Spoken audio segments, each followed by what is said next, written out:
and want to show these similarities to this these blessings. That says gray hair is a crown of glory gained living a godly life. Let me see. Right here, grandchildren. Grandchildren are the crown of the age. The glory of children is their fathers. The number of children is considered a great blessing. And here's gray hairs again. Your old age, gray hairs. All right, let's see. Isaiah 46:4, Proverbs 17:6, Proverbs 16:31. And I even know there's some Psalms in here that speak on this too. So it's a recurring theme throughout the Bible. Basically, if you obey the commandments, you should have the full allotment of life. So in this Indian book the other day, I was reading it again. Look at that coffee stain. Let me see. Yeah, look, this is just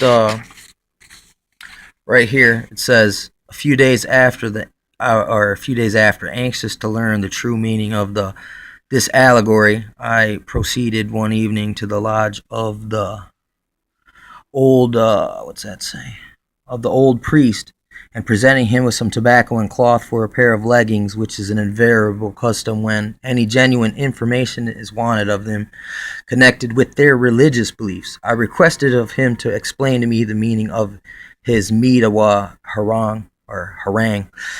After filling his pipe and smoking of tobacco I had presented, he proceeded and gave me the desired information as follows. My grandson, he said, the Migas I spoke of means the Mitawa religion.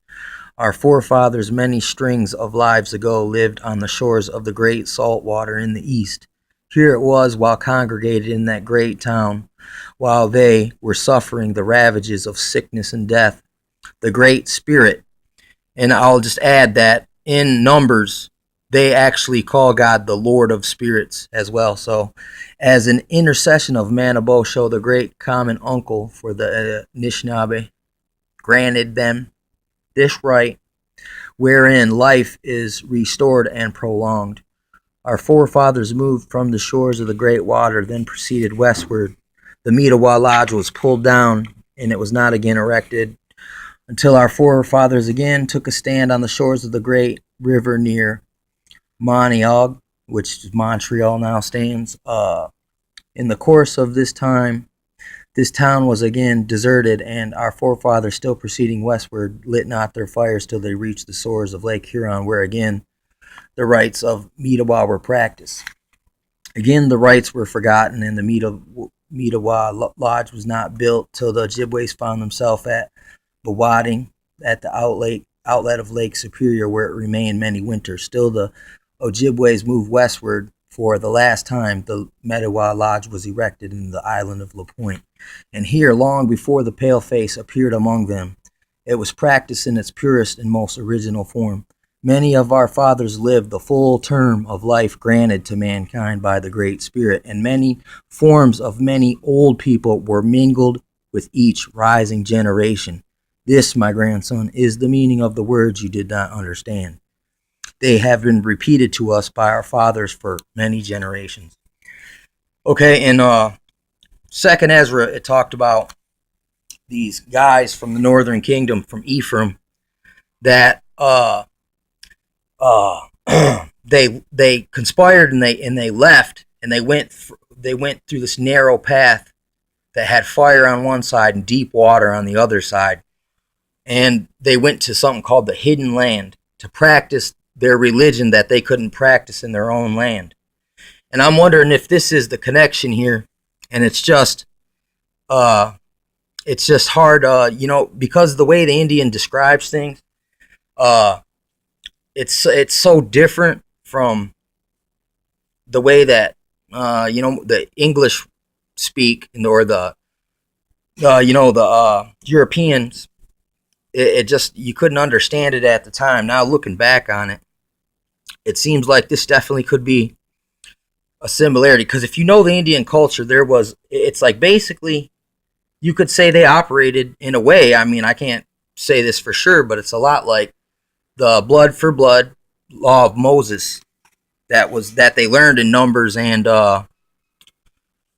it's in Numbers, man. Basically, a lot of this stuff, and I seen how it's also like there's plagues that come upon all the children of Israel because they didn't know how to keep the commandments, and it seems like the Indians had the same problems, because if you know it's like they're supposed to have hospitality, and when they can, it's better to show someone mercy than it is to kill them.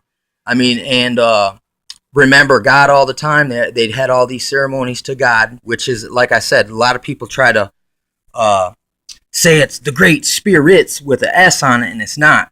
Because if you read in this book right here, it explains how it's one God that is, he's the king of all things that are spiritual as well as the things that are living. So, and it's the creator thing. It's from this book right here. So I just wanted to make this, how it's in this history right here, that the blessing of God is many it's many being living the full expand of your life. I mean, if you look at the 12 tribes when they were together, their father Jacob and Israel, they were all together there when he died. You know, so it's like that was part of God's blessing right there being shown to you. It's how they were all together, even though they did kind of do Joseph kind of dirty, but in the end they all still got back together. And that's kind of like what I see in Isaiah. It says that the Ephraim, the two vines, will be made one, like at some point. And if I'm not misinterpreting that, I think this may be connected, but I can't say for sure.